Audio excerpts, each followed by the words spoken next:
given the Article 24 of our transitional constitutions, 2011, and as amended, guarantee the right to freedom of expression and the media.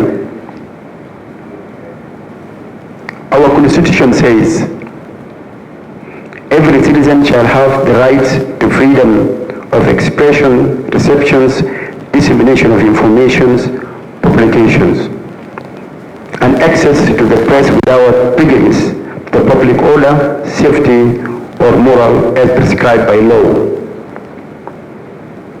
In further says, all levels of government shall guarantee the freedom of the press and other media as shall be regulated by law in a democratic society. All media shall abide by professional ethics. Ladies and gentlemen, it is for this reason that your government is working around the clock to ensure that there is a conducive space for citizens to speak freely, and media broadcast and publish news articles easily without restrictions.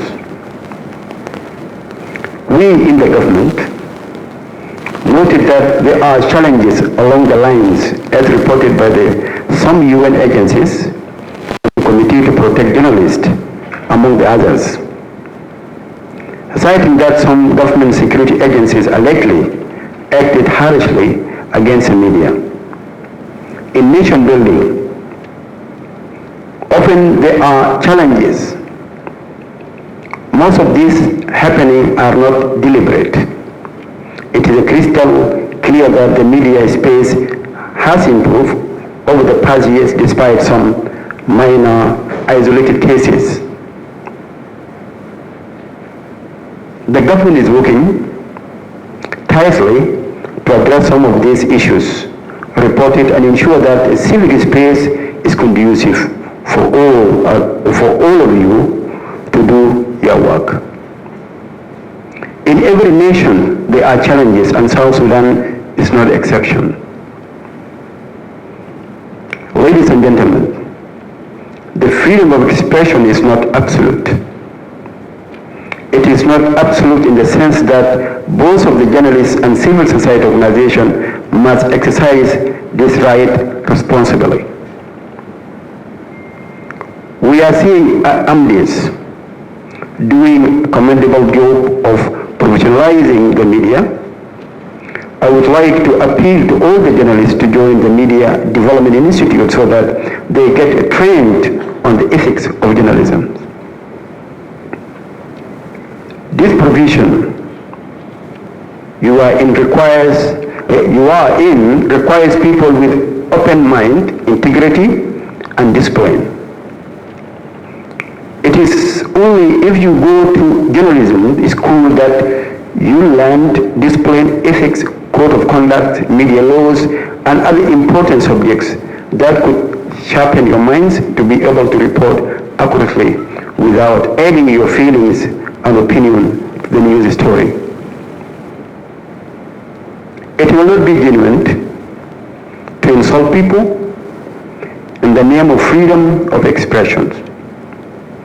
On this important day, I would like to assure you that the government is committed to working with the media to increase dissemination of credible information to our population in rural areas. Ladies and gentlemen, soon civic education, vote education, and other pre-election activities will commence. The government will not be able to do all these effectively without media. The government will ensure that all the journalists accredited to cover the elections and have unhindered access to polling stations to report on the activities taking place, turn up of the voters, and the start and enclosure of the voting time. Your work is also to report on the turn-up of women in various polling centers across the country. Women constitute the majority of our populations, and for these reasons, their participation in deciding and electing political leaders is paramount. The government will ensure that there is a conducive environment for women to access polling centers, as well as a provision of for people with disability to participate fully during the election.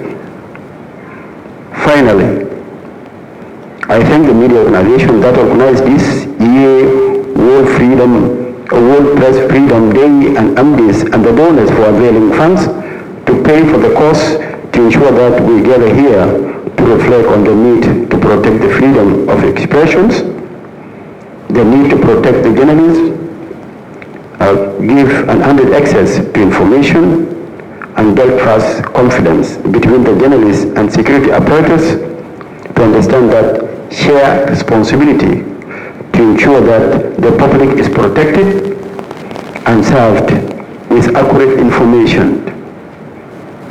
Thank you very much. God bless you. God bless you and bless South Sudan.